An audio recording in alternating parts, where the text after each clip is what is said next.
Okay, well that's what I do, keep heritage vehicles on the road, or try to. And this presentation covers 3 case studies. So most of it is about the 1914 Grand Prix Delage, and that covers the technology that's used. And then there's 2 other smaller case studies which had different problems, one of which in particular, the 1903 Renault, will relate to you guys. Okay, the 1914 Type-S Delage was, Delage was a leading manufacturer and competition competitor in the early days of motoring, particularly pre-First World War, and they fielded in the 1914 Grand Prix, French Grand Prix in Lyon in July. They fielded a team of 3 radically different cars, which embodied all the latest automotive technology. Unfortunately for them, World War I erupted 30 days later, and all racing in Europe ceased. The specification of the cars was quite radical in the day. They embodied a lot of innovations, not all of them Delage innovations, but it was certainly the first time they were embodied in one vehicle, and it's a fantastic machine. So it's 4.5 litre 4-cylinder. It had 4-valve head, or integral head, integral with the block, like a Bentley or Guyot type thing. So 4-valve cross-flow head Pent-roof combustion chamber, had double overhead cams, which is highly unusual. And the really unusual thing, it had Desmodromic valve gear, and this is the first multi-cylinder engine that non-steam engine that had Desmo valve gear. There was a single-cylinder engine in 1909 called an Aries, which was a totally different mechanism, but it was Desmo and it did predate the Delage. But this is basically the first Desmo engine. And the Aries was a total failure. I think there was only ever the one built. Anyway, it had 5-speed gearbox with overdrive on 4th and 5th. It had 4-wheel brakes, which was unusual, and it was capable of firmly over 100 miles per hour. That's Michelot on the left. He's the designer of the engine. Le patron, Delage, Louis Delage on the right, who must have been quite a character. And in the background is Duray, and he was the test driver for Delage and also one of their racing drivers. As I said, World War I broke out. So in 1915, the cars were sold the team cars were sold to a guy called Harkness, who was a wealthy trust baby type in the United States. And in the US at the time, there was this speedway circus was booming. These huge board track speedways, and of course Indianapolis.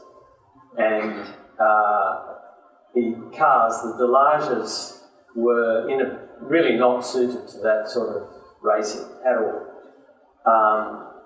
They had a 5-speed gearbox for going up and down through, up and down hills and through the rev range and all the rest of it. You don't need that at speedway racing. They had front-wheel brakes. You don't need that in speedway racing. They weren't designed to operate at peak revs flat out for, 300 miles or something like that. So really, they weren't the right car for the job. But anyway, Harkness bought them, and one of the drivers was a very famous barnstormer called Barney Oldfield. And they competed all around the country. And essentially, speedway racing was a blood sport, and the only car that survived is the one that Stuart Murdoch owns, down in Victoria, owns today. and it's probably a bit of a compilation of the bits and pieces out of or some of the wrecked cars. It's predominantly one car, which is Barney Oldfield's car, but there's probably a couple of bits that have been salvaged from the other wrecks. And of course, it was a Grand Prix car. It was there were 3, probably 4 of them, the development car built. So there's no market for the bits. So they all end up in one car. 1924, I think it was, a guy, I can't remember the guy that bought them anyway, an Australian guy went to the US and purchased the remnants of the only surviving one with spares, and for a guy called Carey, who raced it. It was Sydney based. He raced it at Maroubra at the inaugural meeting and won, and that's it with the A written on it on the left there. And he's racing in that photograph 3 3098s Vauxhalls.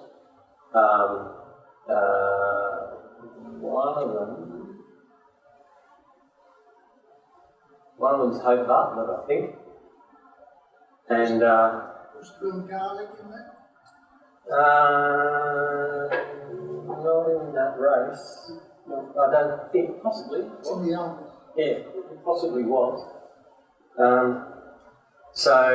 But anyway, the Delage comfortably, almost rudely, won the race from the 3098s, which had dominated up until that point.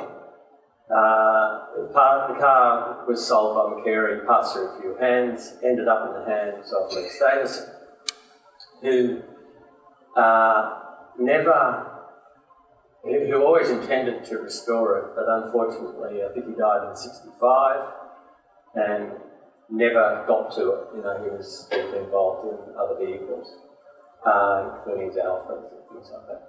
So, anyway, the ownership of Lex Davidson for many years is part of the problem with the vehicle. The car was restored by a guy in Romsey in Victoria. Lex's widow initiated that, and during the process sold it to a friend of the family's, that was Stuart Murdoch, who bought it in 1975, and he's owned it ever since. He completed the restoration. Jack Nelson was the restorer, so you know of him, and in my eyes, it's the finest petrol car in Australia. It is so beautiful and so perfectly poised. I've done quite a few miles in it, running it in as a passenger, not a driver, and it's desperately uncomfortable. And on wet roads or dirt roads with any grip, as the mechanic, so you're sitting in the mechanic's seat, unguarded, and the lack of comfort, the tight squeeze, and the amount of grip that gets thrown up into your face by that near side wheel is unbelievable. I honestly don't know how those guys did it. Certainly on the board tracks that were throwing up splinters the size of a pencil. So why is the car significant? It embodies groundbreaking innovations. The provenance of the car is unquestioned as a team car of a great mark, and the events, tracks and owners that it's had. It's the sole remaining example. There are no others left, none at all. It's valuable, obviously. Indianapolis Museum were too slow, and Stuart beat them to it, and now they think they have a birthright to it, but at any rate, they don't. It's quite beautiful, and it's always been driven, apart from a few years with Lex. So it's always been on the road, which I think you guys would really appreciate. It's not a static, rarely been a static museum piece. After 100 years, the cast iron engine block cracked internally. It cracked between the water jacket and the exhaust valve seat in one of the cylinders, probably because there was a local thinness of wall there because of core shift during the initial casting. And after 100 years, the warranty's run out. So, and there's none others available. Obviously, various attempts were made at repairing it with laser welding, cold metal spray, and stuff like that. It was just totally hopeless. So Stuart took the number one, he wanted to keep it on the road. He did not want it to become a static museum piece. He did not want to ruin the authenticity or the provenance of the vehicle by putting in a substitute engine, and he did not want to destroy the original block any further than it had been damaged, as you can see in the right-hand photo. And so, to his credit, for an 82-year-old man at the time, he trusted the technology, which he got his head around remarkably quickly, but insisted that whatever we did had to be an exact clone, not, sort of something that fitted, but it had to absolutely replicate everything. So the issues that we had to address, cost effectiveness, is pretty important. We had to preserve the provenance. It's unique. And therefore the only reference point was itself. There's no drawings, there's no other engines to get information from. So that the block is the only data. Precision. It had to be absolutely precise because it's fitting in with the rest of the engine. So it's a complex engine, it's got a lot of precision parts, like camshafts, crankshafts, you name it. And they're going back in. So there's no, and this created quite a few decisions that needed to be made. Had to be authentic, and it had to be fit for purpose, and the purpose was to drive it. So the processes we used were laser scanning of the original block. We 3D modelled, the computer modelled a virtual block. So it doesn't exist in the physical world, it's just a digital three-dimensional model. Designed a mould to remanufacture that block that suited the processes that we intended to use and the foundry we intended to use. Sand printed the mould, so we're 3D printing in sand the mould to make the block. We are not printing the block. We take that mould and cast the block and then machine the casting, reassembly engine and all that sort of stuff. There's no patterns and there's no drawings. There's machining drawings, machining the raw casting, but there's no drawings that define the block. That saves an enormous amount of work and time. And we're printing the mould, not the block. Maybe I could... I'll go through it.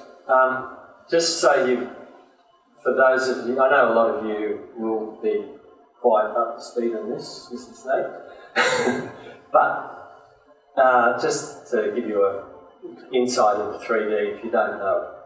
It's also called additive manufacturing. This is a digital technology called additive manufacturing or 3D printing. There's many different types of it. We're talking about sand printing. All additive manufacturing requires a 3D computer model and no dedicated tooling. So you're not doing moulds in any form or patterns in any form. The CAD model defines all the form and all the dimensions. The CAD model is sliced into layers, and those layers are printed in sequence. Now, in this instance, the CAD model is a model of the mould, not the engine. And if you think about the slice layers in terms of like a CAT scan, you get scanned, and then the part of your body that's CAT scanned is sliced into layers, and those layers are used for diagnosis or for printing in the case of an implantable device. So essentially that's what you're doing. The mould's made of sand. Binder is printed to bind the sand together, and where the binder isn't printed, the unbound sand is free-flowing and it's removed. The sand is silica sand, as used in foundries time immemorial, and the binder is furane binder, used in foundries since probably post-technical war. It produces the sand molten off the part, and molten metals poured into the mould, and the final point that can be made is the digital information that's been used to make the mould and the CAD model of the engine. It can be used in all sorts of other ways. Rendering, marketing, machine, tool, cut parts, all sorts of stuff. Now, this is the second step, really. First step is strip the engine, obviously. Second step is laser scanning. So up there on the left is Shane from WYSIWYG 3D in Sydney, the best in the business. That's the Delage block mounted on a surface plate, and Shane has the scanner on a Faro arm there, and he's laser scanning the block. And on the right there, what you can see is what's called a surface model of what he's scanning. Now, let's see if this works. Now, what you're going to see here is a short video of the laser scanning process, and watch the red line. Think of a Woolworths barcode scanner. Okay? So there's the laser scanner scanning complex surfaces, and that is systematically done all over the block. And the laser obviously is line of sight, so there are areas that you don't have direct access to, and I'll get to how we fix that up later. Here is what's happening with that information. So this is a laptop screen, and that red line is that developing blue pattern that you're seeing now. This is in real time, by the way, and you will see it develop a surface from that. There it is. Now the next pass, it's a bit like spray painting with light. Think of it that way. There's the next piece of surface. Cool. And now here he'll go around the cone where the spark plugs go in. And you'll see he's picked up that conical shape, and he's also picked up a bit of the combustion chamber inside the water jacket. So that goes on and on and on. Took a day and a half, actually. No, it didn't. It took a day with prep and all the rest of it. It was a day and a half job. So we end up with a virtual block. That's it on the top left. Some modelling needs to be done to capture the bits that can't be got by the laser. We got, like all the ports, the top shape of the combustion chamber, inside the bores. Couldn't get areas like the undercut here in the combustion chamber, so we took dental moulds and chose the best dental mould and scanned that. And then areas like inside the water, fortunately the Delage is very well, very open. It's got all these water galleries, front and back, 3 each down each side, and also 3 in the top. So it gives you pretty good access inside the water jacket for a fixed head engine. Certainly better than a side valve. And with that information, you can extrapolate it because they're rational shapes. They're things like cylinders. They have things like constant wall section, in this case 6 mil. So they can be modelled afterwards to fill in the gaps.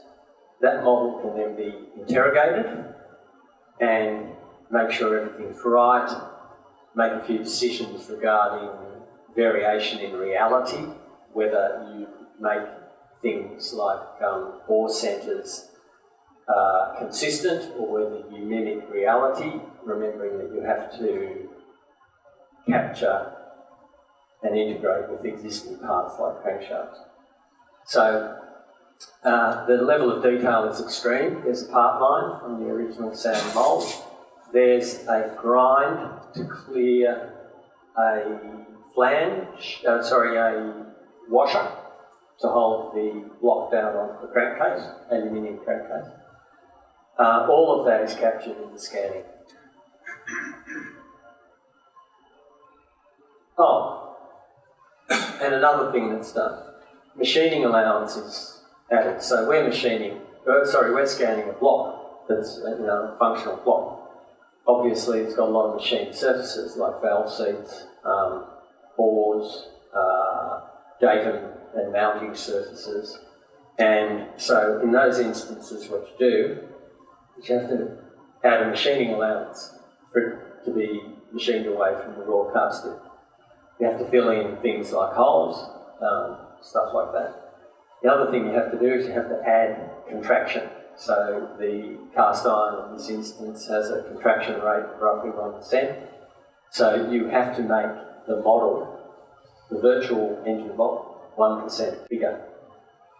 Sorry, Phil, what sort of accuracy was in that original scan? Down to, I've got how many microns? 30 microns. It is utterly extraordinary. And the accuracy in printing of the same mould, admittedly a bit hard to measure because of the fact that it's sand, but I honestly couldn't be a fraction of a little bit of error between the model of the tool and the actual printed mould. I couldn't measure it. It's extraordinary. And don't forget that model in theory is tolerance-free and perfect. You are modelling, if you model something that's 340.76 millimetres long, that is what the model is. There's no tolerance and it's theoretically perfect. It's only when it comes into the real physical world that stuff happens.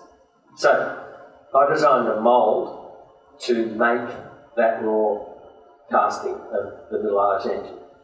The mould had to suit, number one, the design of the engine, number two, the process, the 3D printing process, being used to manufacture the mould, and number three, the operating practices of the foundry that we were using, which that was Keach in Bendigo, and they were fabulous. They were so good.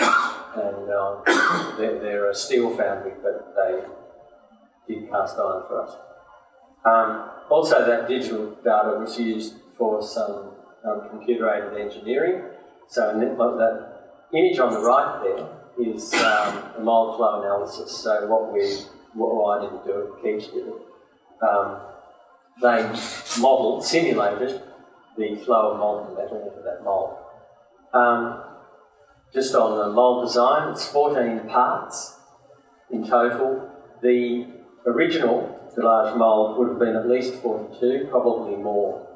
And so every single part, particularly the shell cores that are contained within things like water jackets, every single one of those parts is a risk. It's a risk to accuracy, and it's incredibly difficult to assemble them. And when you get a scope and look inside the Delage engine, you can see bits of copper wire embedded in the cast iron where they were wiring together probably 30 or something cores to make the water jacket. It's no wonder something shifted. So, we then printed at the only sand printer in Australia, a voxel jet at the CSIRO Lab 22 in Clayton in Victoria. Lab 22 is an incubator, so what it does is as the support for manufacturing in Australia was withdrawn by the multinationals that own most of it. The government threw money at CSIRO to try and salvage a lot of the competitive of a lot of the component manufacturers. And in doing that, Lab 22, which is the incubator, bought a whole bunch of different 3D printing technologies, powdered metal, and plasma, and laser, and all sorts of stuff, and a sand printer. And the purpose was to put the sand printer in the hand, or access to the sand printer in the hands of foundries who previously had been supplying car parts. And for them to use it, get their head around the new technology, develop a business case, and go out and buy their own. To my understanding, none to date have done that. I mean, they've used it, but they haven't gone and bought their own. Now, the parts of the mould, so 14 parts, they're nested together to assist efficiency of printing.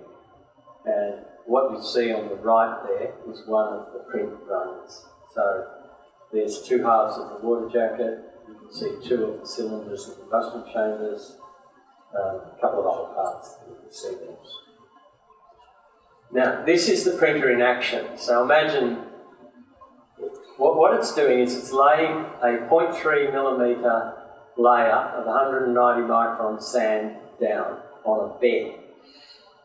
The print head comes across out of a hopper. The hopper's long there, and it has a sort of squeegee blade that trails it to size it. A print head, which is over here, and has 125 nozzles, I think, comes out and does several print runs, printing the binder, which is effectively lube. Then it goes back to the corner and it has its nose wiped, and and the table, the sandy coloured bit you're looking at, indexes down 0.3 of a mil. The hopper will come across, lay down another 0.3 mil thick layer, and the print head will do another layer. And in the case of the Delage, to do a full mould set, it took 2 production runs of the Voxeljet 3D printer. One was 22 hours, the other was 14 hours to do all the mould parts. And that's a whole lot quicker than pattern making. Oh, and it was done on so the first time we hit the go button. I operate the machine, and we hit the go button on Friday afternoon. Went down to Phillip Island, I think it was, came back on Monday, and it was printed. Okay, so the print head is going across, essentially printing blue, and you can see the slight colour change. Now, over time and oxygen, the colour will darken, but you won't see it in this video. It'll darken to the colour of that piece of sand sitting on the white foam on the right-hand side of the table.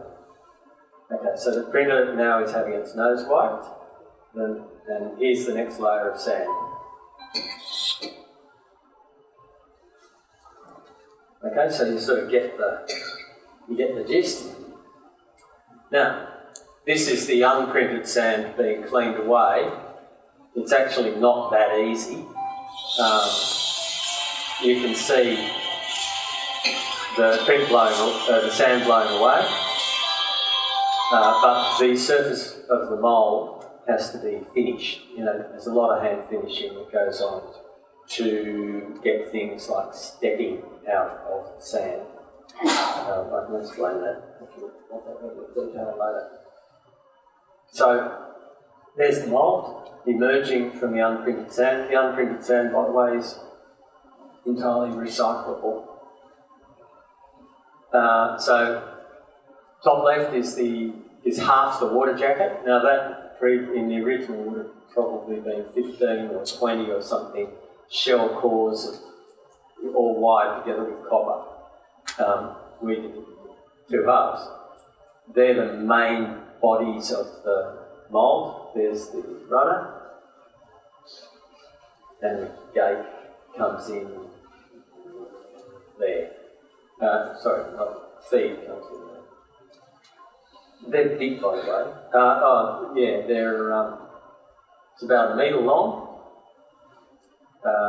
probably about 400 and 250 high. That's the mould. Oh, this is the trial mould. We did a trial. This is the first time it's ever been done. And so we did a trial, this is partial assembly. So there's the cylinders, 2 water jackets, a bunch of other bits of the mould that were assembled. There's the runner, that's a filter, and the top half of the mould, several parts are yet to go on.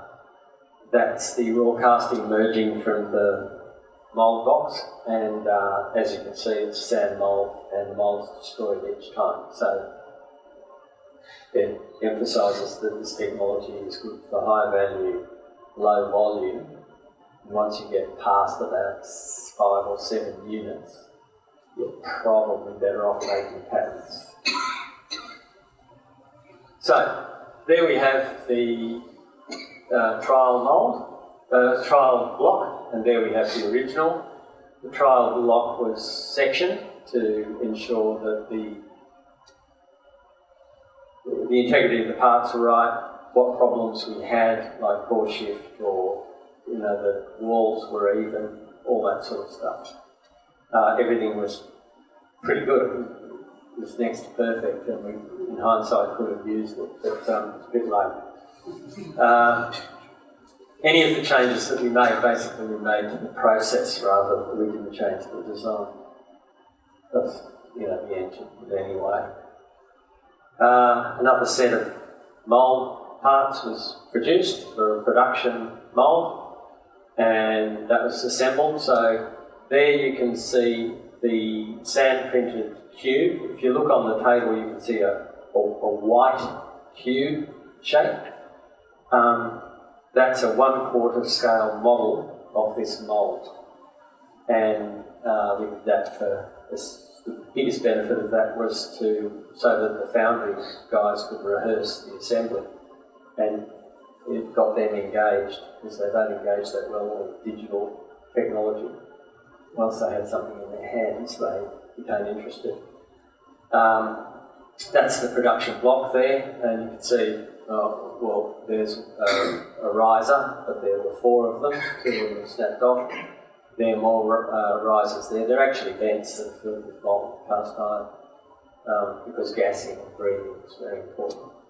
If you don't do it right, you get core float, and here's an example of bad core float in the next case study. So there we have the production block, partly machined, and here you can see the surface finish and the difference between the external and the internal surface finish. The internal, I used a different sealing method to assist in the removal of sand. The engine was assembled, machined of course, and assembled by Up the Creek Workshop down in Castlemaine. That's Grant Cowie, who is the proprietor of the business and a good friend of mine. That's Mitch, he's foreman on the floor. And that's the reproduction replica engine assembled with all the existing parts back in the car. That's Harry Miller's possibly first carburettor, which was put on it in 1916, I think, when Barney Oldfield blew it up. And that's the sole surviving 1914 Grand Prix Delage back on the road. That's one of the country roads down around Castlemaine, and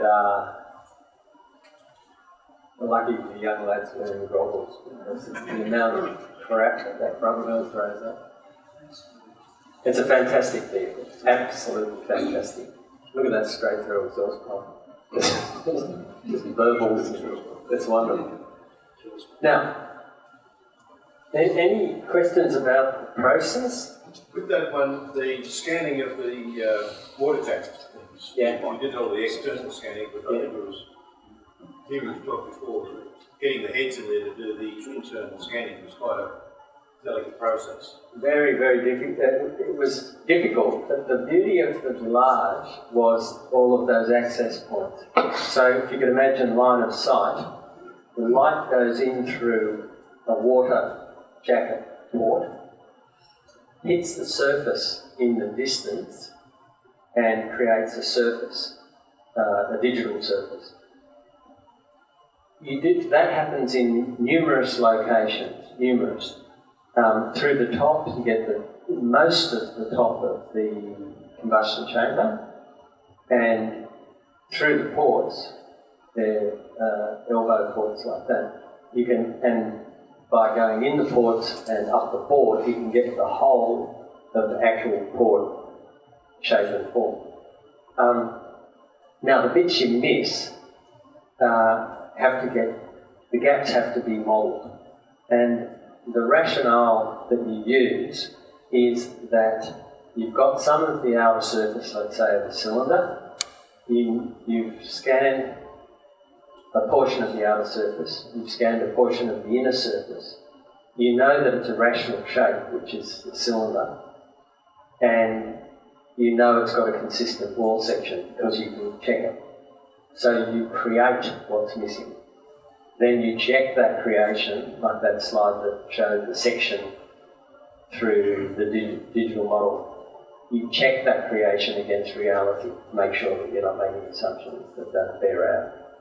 And so there's a bit of work in that.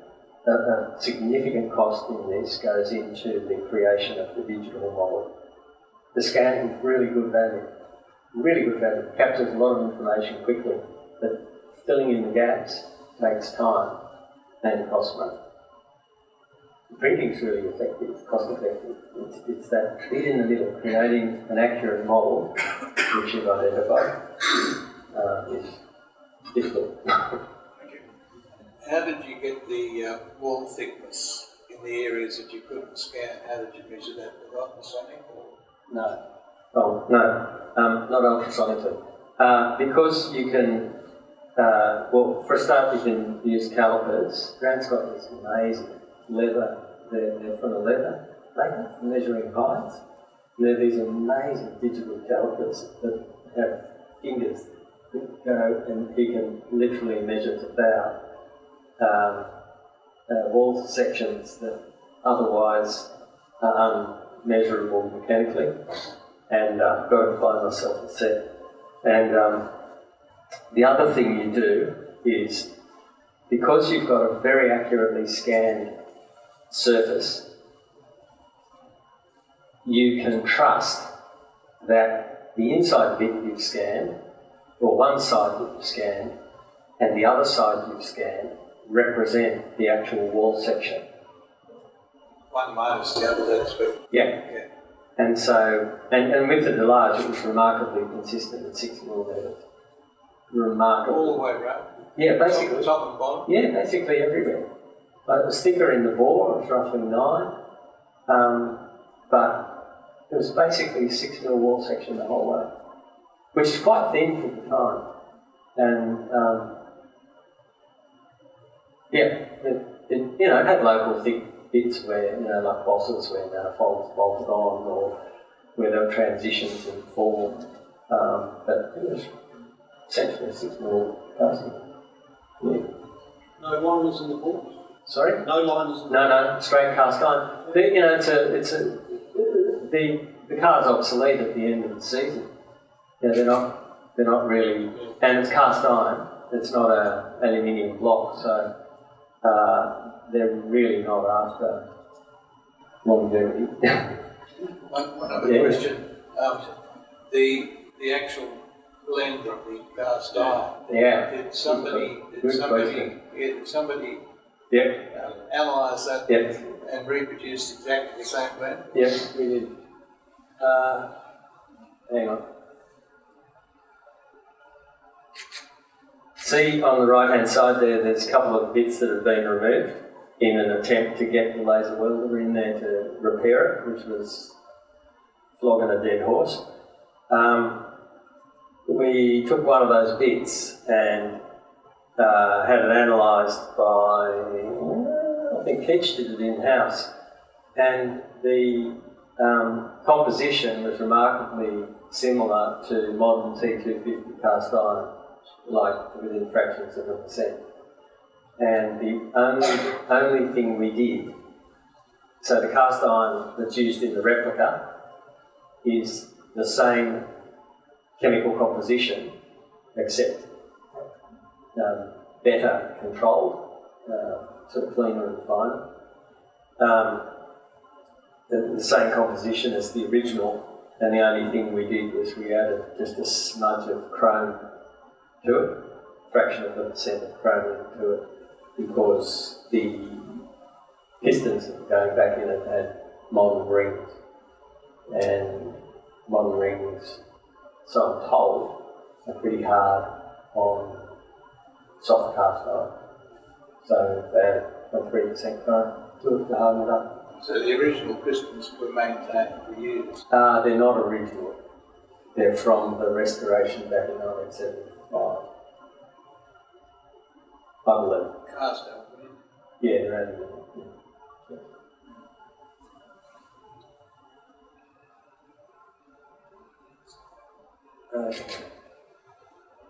I'm banging on a bit here. Now, this is one that its relevance to you is not the vehicle. I can't imagine you guys getting the jollies out of a 1903 Renault.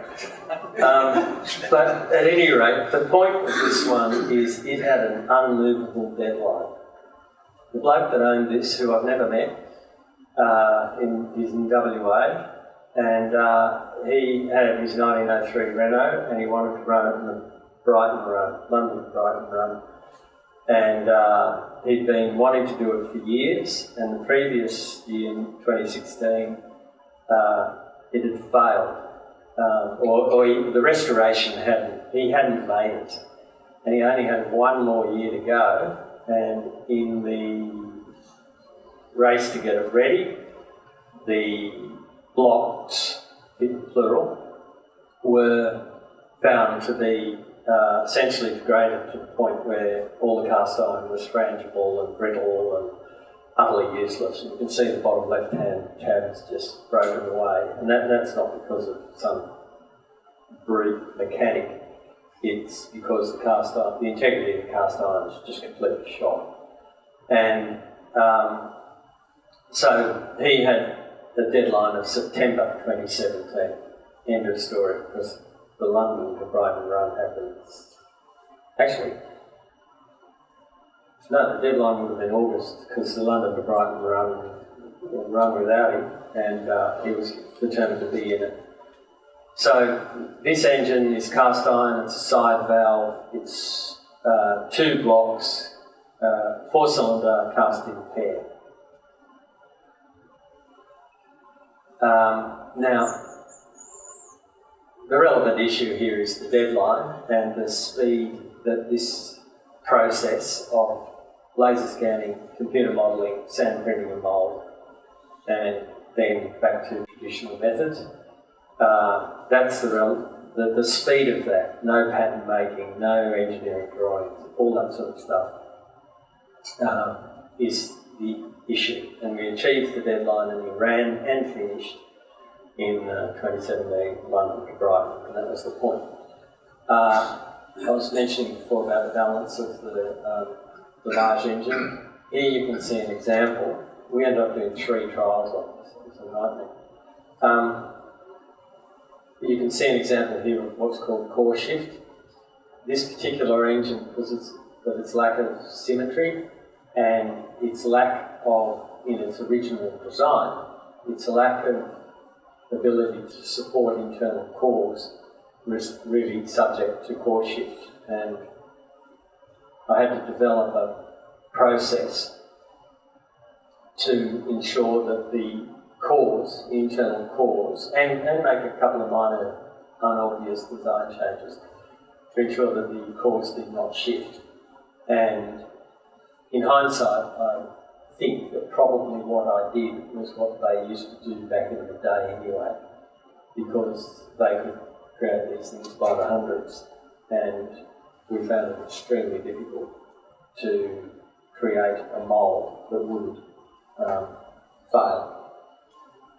Eventually, after 3 trials, we got 2 good castings, and we went ahead. And the other case study is 1920 Talbot, 2550 Talbot. And the point there is we wanted to make 9 blocks, so 1 trial and 8, or 4 engines, 8 individual casting pair cylinders. So there we're looking at multiples.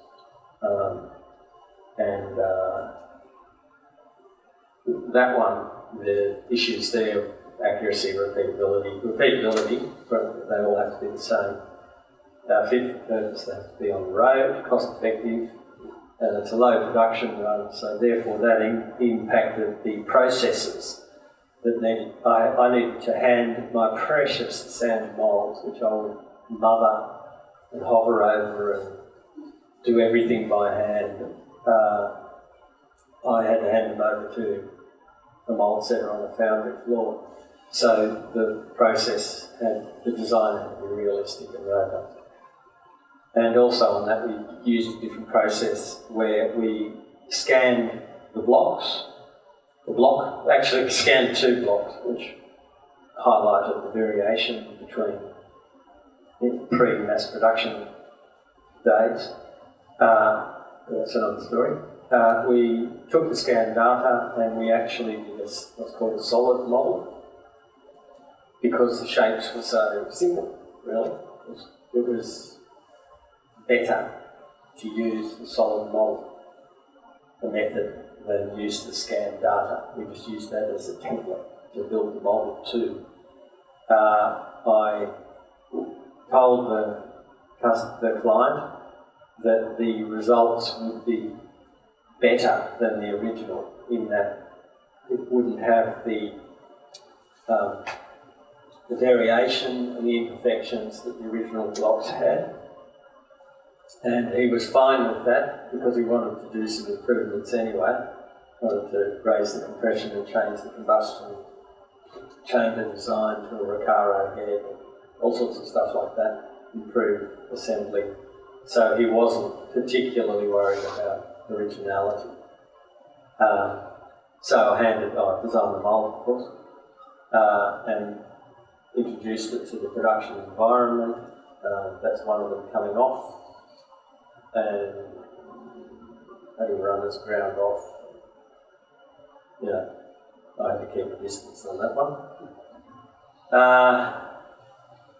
Once again, I had a failed trial on that one. Once again, it's because of core shift in the side valve motors, and they're hard to support.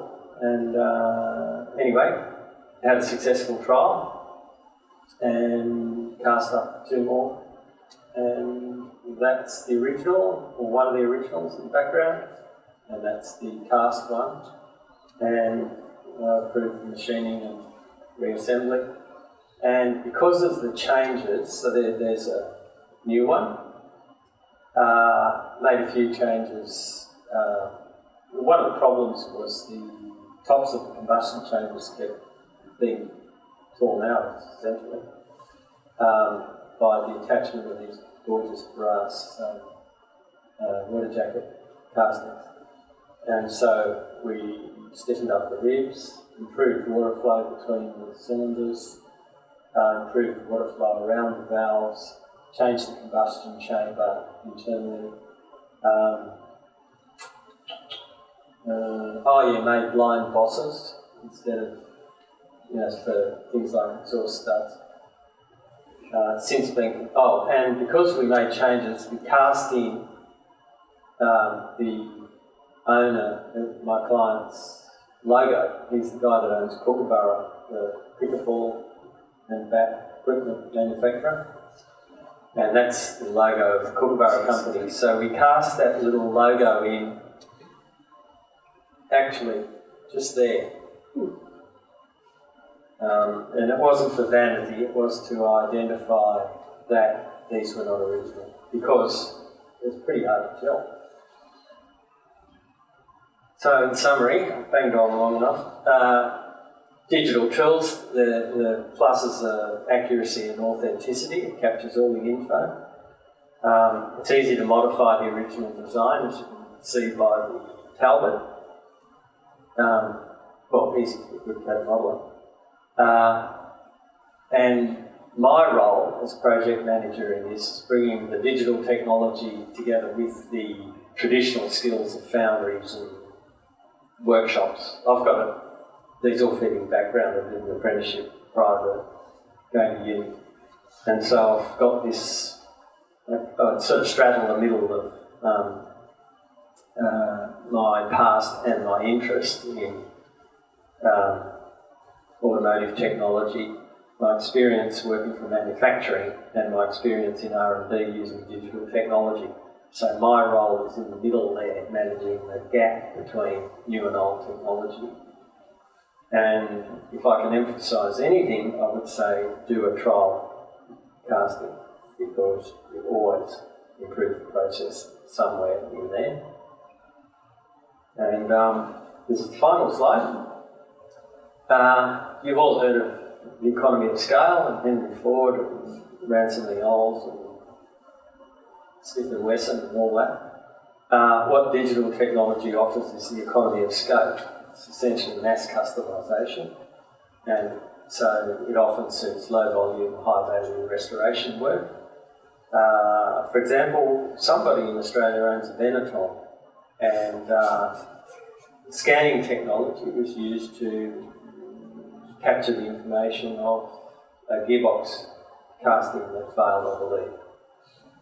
It was not subsequently printed, but anyway, it has got relevance to you. Precision and flexibility reduces compromise. It means that you don't have to, you can have what you want. You can print impossible shapes. In the box on the left-hand side of the table there, you'll see some shapes that basically can't be made by any other method other than 3D printing. And it was a very innovative thing what we did in 2016 with the Delage, and subsequently, but I think pretty much it's because it's got some distinct advantages with high value restoration. I think it'll grow in its usage, and it is being used now. I was at Guilfoyle last year, and it is being used now by some service providers. They use European sand printers and do this now for HSRCA cars and some high value things like the gas. So thanks. If you've got any questions, and you're also welcome to come down the front and I can answer questions about the physical bits.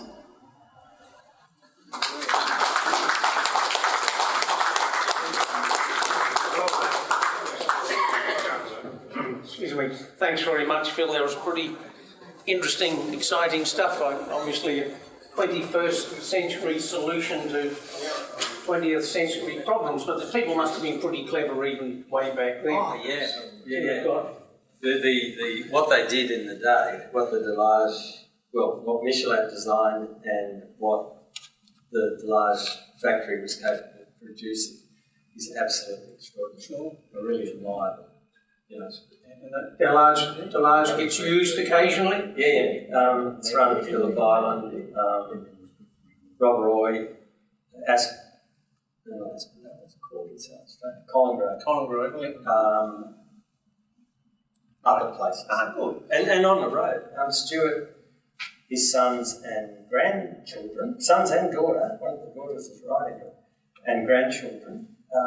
In fact, the little boy in that photograph, that's one of Stuart's grandchildren. Good to see it's out being used. Yeah. Grant Cowie from up the creek workshop there, many of historic race people will have seen him run little Austin 7 Rubber yeah, duck. the rubber duck at various meetings over the years. Certainly Winton, he ran there a lot. We've just got a little something here for you. Oh, thank you. Not necessary. It's not a shirt. For a record. Thank you very much, Phil. It's been fascinating.